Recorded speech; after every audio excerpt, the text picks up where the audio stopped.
ప్రధానంగా నిన్న జరిగినటువంటి ఏదైతే ఆంధ్రప్రదేశ్ డిప్యూటీ సీఎం పవన్ కళ్యాణ్కి సంబంధించి ప్రెస్ మీట్ సభ అన్నారు, పర్మిషన్ రాలేదు. అలాగే ప్రెస్ మీట్ పెట్టి ఆయన మాట్లాడిన తీరు కావచ్చు, వ్యవహార శైలి కావచ్చు, దానికి సంబంధించి మీరేమంటారు? గుడ్ మార్నింగ్ అండి. గుడ్ మార్నింగ్ సురేష్ గారు, మీకు, విజయ్ గారికి, అదేవిధంగా టీ న్యూస్ ప్రేక్షకులకు అందరికీ కూడా శుభోదయం. ఈరోజు మా నాయకుడైనటువంటి హరీష్ రావు గారి బర్త్డే. టీ న్యూస్ ద్వారా వారికి జన్మదిన శుభాకాంక్షలు తెలియజేస్తున్నాను. నిన్న పవన్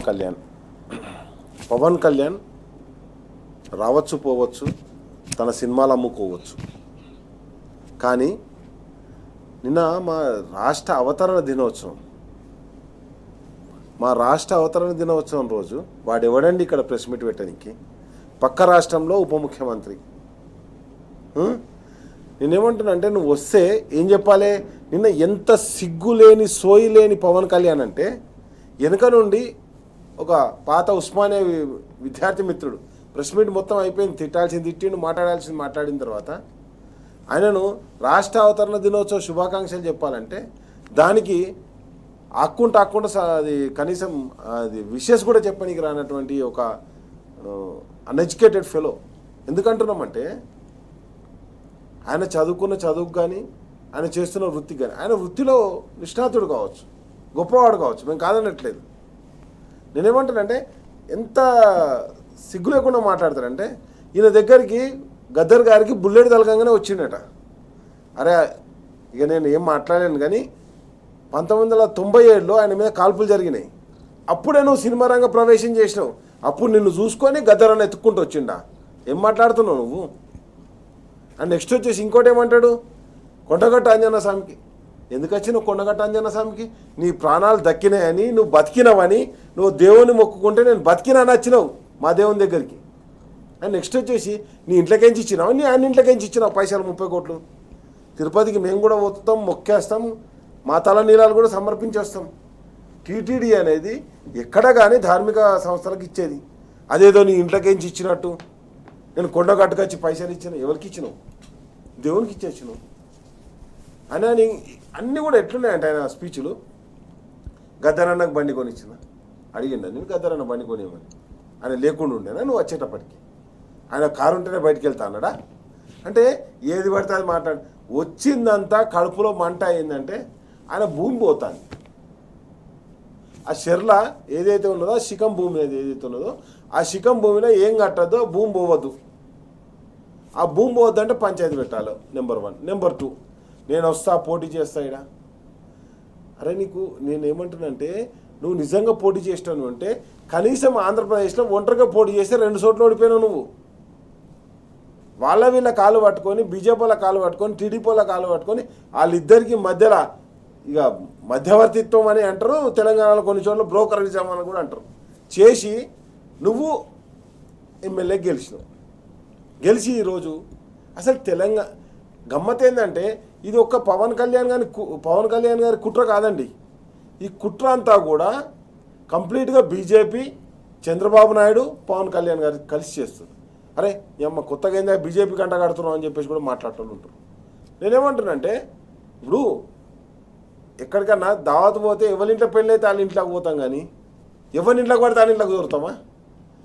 ప్రధానమంత్రి మోడీ చేంజ్ చేసిండండి, చక్కగా వేయండు పవన్ కళ్యాణ్ ఇంట్లో, చంద్రబాబు ఇంట్లో. అరే పవన్ కళ్యాణ్, చంద్రబాబు నాయుడు ఈ రాష్ట్ర ముఖ్యమంత్రి, ఈ రాష్ట్ర ఉప ముఖ్యమంత్రి కాదు. నీకంత సోయి ఉంటే, నీకంత పోబుద్ధి అయితే ఈ రాష్ట్రానికి ఒక ముఖ్యమంత్రి ఉన్నాడు. పోయినాను రేవంత్ రెడ్డి ఇంటికి, ఎవడొద్దానండి నేను? పోని రేవంత్ రెడ్డి ఇంటికి పో. అరే మీ కేంద్ర మంత్రి ఉన్నాడు కిషన్ రెడ్డి, ఆయన ఇంటికన్నా పో, ఆడికి కూడా వద్దు. మీ బీజేపీ అధ్యక్షుడు రామచంద్రరావు ఉన్నాడు, ఆయన ఇంటికన్నా పోని. పార్లమెంటరీ బోర్డు చైర్మన్ ఉన్నాడు ఎవరు, లక్ష్మణ్ గారు, డాక్టర్ లక్ష్మణ్ గారు సీనియర్ నాయకుడు, ఆయన ఇంటికన్నా పో. మాజీ గవర్నరు, కేంద్ర మంత్రి బండారు దత్తాత్రేయ ఇంటికి పో. వీళ్ళు ఎవ్వరు కనిపించారట. ఇంద్రసేనారెడ్డి ఇంటికి పో, ఇంకో గవర్నర్ ఉన్నాడు. తెలంగాణ బిడ్డలు ఎవ్వరు కనిపించారట. ఎవరు కనిపిస్తారు నాకు? రాగానే మోడీకి పవన్ కళ్యాణ్ కనిపించాడు.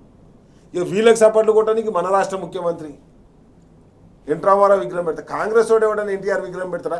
పెట్టుకుంటే చూస్తే రాజీవ్ గాంధీ విగ్రహం, ఇందిరాగాంధీ విగ్రహం, ఇంకెవరిదైనా విగ్రహం పెడతాడు. కానీ ఈయన పోయి డైరెక్ట్ పోయట ఏది ఎన్టీఆర్ విగ్రహం పెడతాట. దేనికి ఇంత దిగజారి బతుకులు ఎందుకు బతుకుతున్నారు మీరు? ఒకటి నేను ఒకటే అంటున్నా, ఏ వ్యక్తులకు ఏ ప్రాంతాలకు మేము వ్యతిరేకం కాదు. మా తెలంగాణ గురించి మేము కొట్లాడడం, మా తెలంగాణ మాకు వచ్చింది. మాకు నాయకుడు ఉన్నాడు కేసీఆర్ గారు ఆధ్వర్యంలో అద్భుతమైన తెలంగాణ ఉద్యమం చేశాం ప్రజాస్వామ్యబద్ధంగా. ఎస్, పవన్ కళ్యాణ్ నీకు నచ్చలే కదా, విభజన నీకు నచ్చలే కదా, వెంటనే రాజీనామా చేయి. మా తెలంగాణ విభజన జరగలేకపోతే కేసీఆర్ గారు రాజీనామా చేసి రాజీలేని పోరాటం చేసిండు.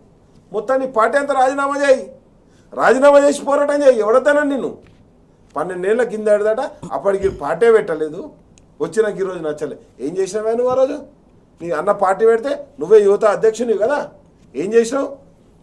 మొత్తం అంటే తెలంగాణలో ఉన్నటువంటి చిరంజీవి అభిమానులు అందరినీ మోసం చేసి మొత్తం ఏదైతే గెలిచిరో ఇక్కడ కావచ్చు, ఆంధ్రప్రదేశ్లో కావచ్చు, మొత్తం ఆయనను అభిమానించే అభిమానులు కావచ్చు, ఆ జాతిని కావచ్చు, మొత్తాన్ని మోసం చేసి నీ పార్టీని తీసుకపోయి కాంగ్రెస్ పార్టీలో కలిపినావు. అంటే నీకు ఎందుకు అంటున్నా అంటే ఇవన్నీ ఉత్తగా చెప్పట్లేదండి, కరెక్ట్గా. అంటే నేనేమంటానంటే 2018లో ఎలక్షన్లు అయిన తర్వాత 2020 అది 19-20 కోట్ల ఏదైతే డ్రామా షురూ అయిందో తెలంగాణలో, ఏం డ్రామా జరిగిందంటే, ఓ దిక్కు షర్మిలారెడ్డి వచ్చి ఇక్కడ పాదయాత్ర చేస్తుంది. ఈరోజు ఏడున్నదండి ఆమె? ఆంధ్రప్రదేశ్ పిసిసి అధ్యక్షురాలు. తెలంగాణలో తెలంగాణ వైఎస్ఆర్సీపీ అని పెట్టి తిరుగుతుంది. ఇంకో దిక్కు కోదండ రామరెడ్డి, ఆయన ఎడ తిరుగుతాడు, ఈయన తిరుగుతాడు. అంటే నేనేమంటున్నా అంటే ఒక తెలంగాణ మీద ఒక దాడి ఎందుకు? కేసీఆర్ కావచ్చు, తెలంగాణ వాదులు కావచ్చు, కేటీఆర్ కావచ్చు, వీళ్ళంతా ఉంటే మనుగడ సాగించలేము. ఇంకొక మాట చెప్తున్నానండి, ఎంతసేపు నేను అది కట్టినా ఇది కట్టినా అని చంద్రబాబు నాయుడు చెప్తుంటాడు. ఇక్కడ ఏం జరిగింది మరి? ఆంధ్రప్రదేశ్లో ఎందుకు నువ్వు అమరావతి కట్టుకోలేకపోతున్నావు? ఇదే పవన్ కళ్యాణ్ ఎందుకు అమరావతి కట్టలేకపోతుండు? అక్కడ ఒక బిల్డింగ్ కట్టలేకపోతుండు, సొంత ఇల్లు కట్టుకోలేకపోతుండు, ఎందుకు తాపక చైద్రాలు ఎందుకు అంటాను? అంటే నీకు దవాఖానా లేదా? సెక్రటరియట్ లేదు నీకు, ఆడ అసెంబ్లీ లేదు. మరి ఏం కట్టాం మరి ఈ 2.5 సంవత్సరాలు? మా కేసీఆర్ గారు కట్టిన సెక్రటరియట్ చూస్తుందా? 2 నెలల్లో కట్టిపడేసిండు. నీ పోలవరం కట్టవు, నీ సెక్రటరియట్ కట్టవు, నీ అమరావతి నిర్మాణం జరగదు, ఎంతసేపు భూదందా. ఇవన్నీ ఒక ఎత్తి అయితే ఓకే, కేటీఆర్ గారి టైంలో, అంటే కేసీఆర్ గారు ముఖ్యమంత్రిగా ఉండి కేటీఆర్ గారు మా వర్కింగ్ ప్రెసిడెంట్ గారు ఐటీ మంత్రిగా ఉన్నప్పుడు ప్రపంచం మొత్తంలో ఉన్నటువంటి అన్ని కంపెనీలను తీసుకొచ్చి హైదరాబాద్లో పెట్టించారు. దాంతో ఏమైంది? అప్పటిదాకా 2-3 లక్షలు ఉన్నటువంటి ఐటీ ఎంప్లాయీస్, అంటే ఒక 20 ఏళ్ళలో ఉన్నటువంటి ఐటీ ఎంప్లాయీస్ 3 లక్షలు ఉండే. అది ఎక్కడికి పోయింది అంటే 9.5 లక్షల ఎంప్లాయీస్కి పోయింది. అంటే తెలంగాణ హైదరాబాద్ అభివృద్ధి చెందింది కదా ఈ 10 ఏళ్ళల్లో. ఇది తట్టుకోలేకపోతున్నారు. మేము ఉంటేనే అభివృద్ధి చెందుతాను. ఎందుకంటే కిరణ్ కుమార్ రెడ్డి అన్న మాటలు మనం గుర్తుపెట్టుకోవాలి. ఒకవేళ తెలంగాణ విభజన జరిగితే తీగల మీద బట్టలు లారేసుకుంటారు, కరెంటు తీగల మీద బట్టలు లారేసుకుంటారు, చిమ్మని చీకట్లు అవుతాయి, ఇక్కడున్నాడు ఉపాధి అవకాశాలన్నీ కోల్పోతాయని చెప్పారు. కానీ కేసీఆర్ గారి ఆధ్వర్యంలో ఏం చేసినాం మనం? కేసీఆర్ గారి ఆధ్వర్యంలో అద్భుతమైన తెలంగాణ నిర్మాణం చేసుకున్నాం. దేశం మొత్తంలో నెంబర్ 1 ధాన్యం ఉత్పత్తిలో నెంబర్ 1 చేసినాం, ఇండస్ట్రీలో నెంబర్ 1 చేసినాం, ఐటీ ఎక్స్పోర్ట్లో నెంబర్ 2కి వచ్చినాం మనం. రైట్ అండి. కాబట్టి నేనేమంటానంటే ఇవన్నీ సాధించిన తర్వాత వాళ్ళకి తట్టుకోలేకపోతారు. వాళ్ళ నేచర్ ఏంటంటే, ఎందుకు మనం విడిపోయినామంటే వాళ్ళ నేచర్ ఏంటంటే, నేను డెవలప్ అయితే నా మెచ్యూరిటీ, నేను అభివృద్ధి చెందుతాను ఉన్నది అని కాన్సెప్ట్, నువ్వు నాశనం కావాలనే కాన్సెప్ట్ ఉంటుంది. ఈరోజు వచ్చినావు అండ్ నెక్స్ట్ వచ్చేసి నేనేమంటున్నా, బూరుగుల రామకృష్ణారావు పేరు పెడతా రోడ్డుకు అన్నావు. అరే విగ్రహం పెట్టరా భయ్ ఫస్ట్. మా కాడ ఏది మా కాంగ్రెస్ పార్టీ వాళ్ళు సిగ్గు లేకుండా పెట్టారు కదా, ఇక్కడ ఏది ఎన్టీఆర్ విగ్రహాలు పెట్టుకున్నారు కదా, నువ్వు కూడా ఆడ బూరుగుల రామకృష్ణ విగ్రహం పెట్టు. ఎవడొద్దా? నేను చెన్నారెడ్డిది పెట్టు, అంజయ్యది పెట్టు, జలగం వెంగళరావుది పెట్టు. ఎవడొద్దన్నా నేను విగ్రహాలు పెడతా అంటే? మా జయశంకర్ సార్ది పెట్టు, మా విద్యాసాగర్ రావు సార్ది పెట్టు. ఎవడొద్దన్నా నేను విగ్రహాలు పెడతా అంటే? కాబట్టి నేనేమంటానంటే రావాలే వాళ్ళు వచ్చేది ఇక్కడికి గెస్ట్లు అండి, రైట్ అండి, పొలిటికల్ టూరిస్టు, వాళ్ళ ప్రాపర్టీస్ వాళ్ళ ల్యాండ్స్ కాపాడుకోనికి ఇక్కడికి వస్తుంది.